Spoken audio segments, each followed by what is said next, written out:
So how would you market your Bollywood dance classes? Well, I would market a Bollywood dance class. At the moment, I don't run a class, but I obviously am choreographing the whole time, and sometimes they are very, very much influenced by Bollywood dance.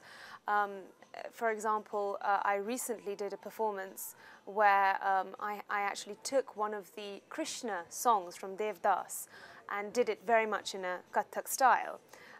Simply because it's part of the Kathak repertoire which was used in Dev Das. So I thought it's about time we reclaim it back. So I used it as the finale piece of a solo performance I did a few months ago.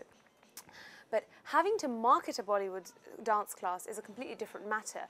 I think, first of all, you need to make sure that the sort of student demographic needs to be a certain type.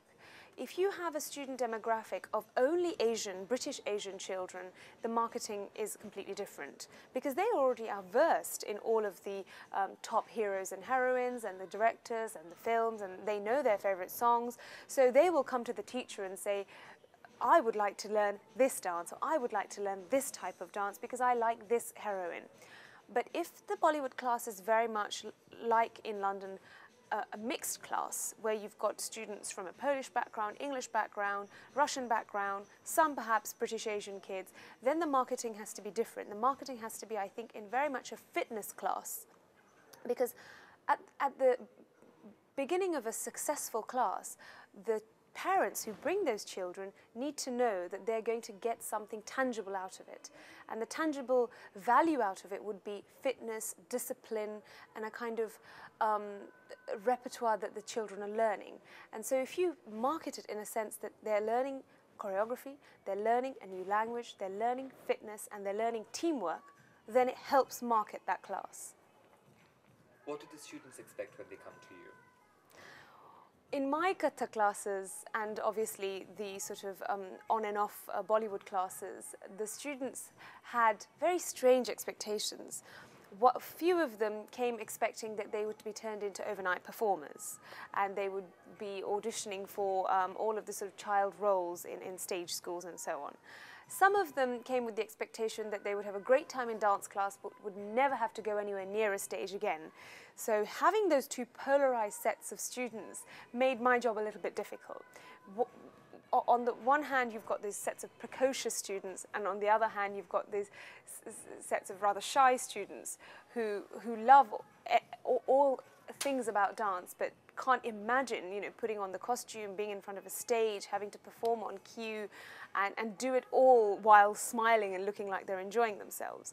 So it took a while. It took a good 6 to 8 months to make them understand that actually the reason they will feel comfortable is when they actually understand what they're doing.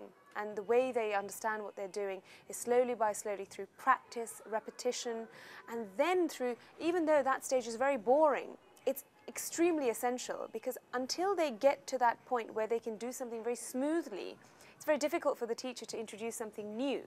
Once they understand those basic steps and they can do them in their sleep, then it's very exciting for me as a teacher, because then I can go and experiment and see how I can make storylines for them. I mean, obviously always have those traditional pieces of dance which I want to pass on, because if I don't teach them, then it'll end with me. So I want to make sure it gets passed on to the next generation. Which dance styles and techniques do you include in Bollywood? The dance styles and techniques that I include in Bollywood personally would be, especially in the current day and age, I would very much include aerobics.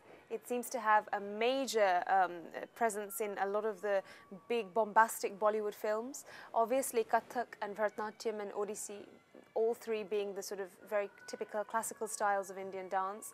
A lot of bhangra and a lot of folk dance, which depending on the storyline, pretty much tends to make some sort of an appearance, especially forms like Garba, very visual with the wonderful skirts and the sticks and the group work and all of the similarly dressed females in this rural atmosphere.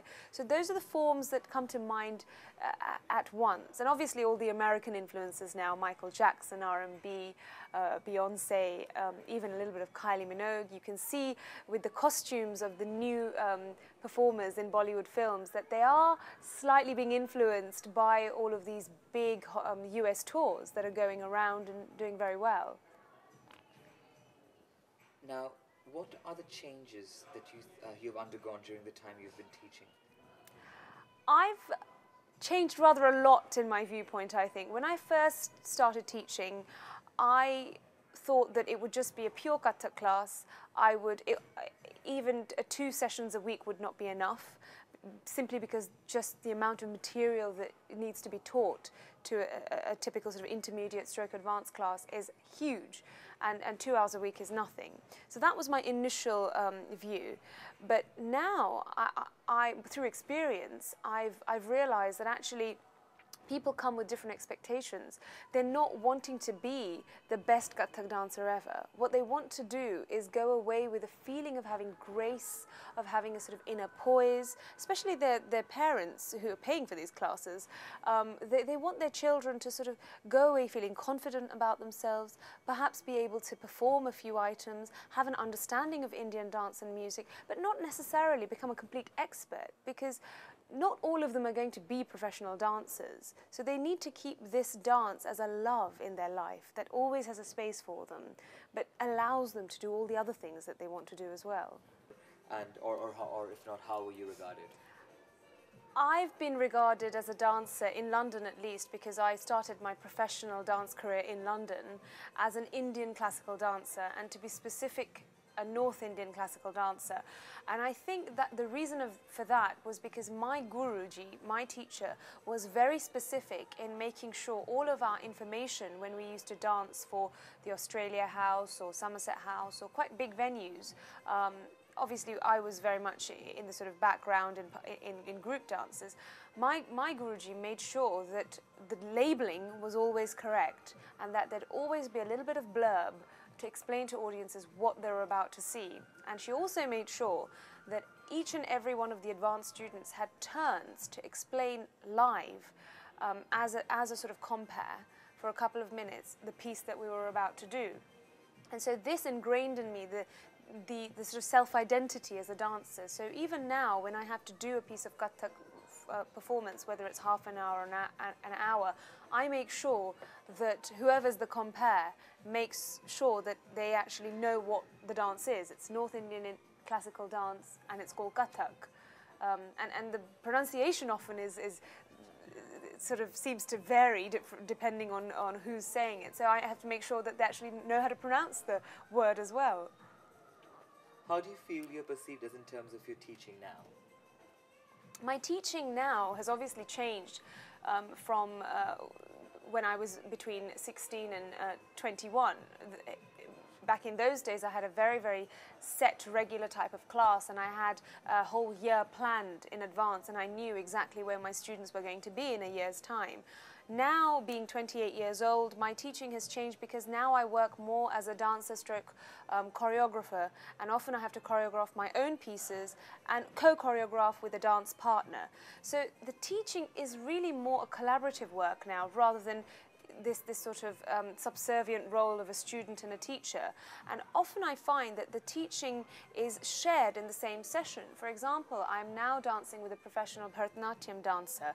So when we are doing a piece together, it has elements of Kathak and elements of Bharatanatyam. So when there's the Kathak, I become the teacher for half an hour. And then when there's the Bharatanatyam bits being worked on, he becomes the teacher for half an hour. So it's very much now a sort of mixed atmosphere of working, really.